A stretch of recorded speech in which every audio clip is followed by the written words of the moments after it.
તો વડોદરામાં બનેલી પુલ દુર્ઘટનામાં અત્યાર સુધીમાં 15 જેટલા લોકોના મોત થયા છે।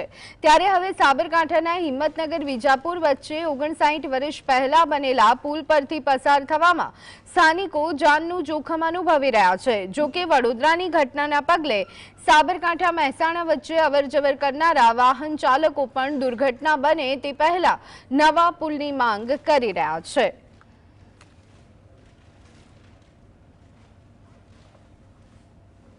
ઘણા સમયથી ઘણી રજૂઆતો કરી પણ કોઈ સાંભળતું નથી અને પુલ બહુ જર્જરિત થઈ ગયો છે। મહેસાણા સાબરકાંઠાવાળા કોઈ તંત્ર સાંભળતું નથી। કેટલું વાઇબ્રેશન મારે છે?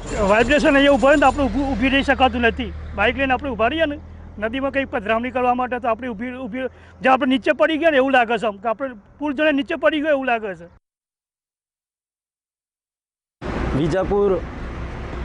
વિજાપુર હિંમતનગર હાઈવે દેરોલ ગામ છે, તે પુલ છે બરાબર। તેઓ એ પુલ અમે રોજ આવણ જાવણ ચાલુ છે બરાબર। તે પુલ વાઇબ્રેટ થાય છે બરાબર, એટલે ગમે તે ઘટના બની શકે।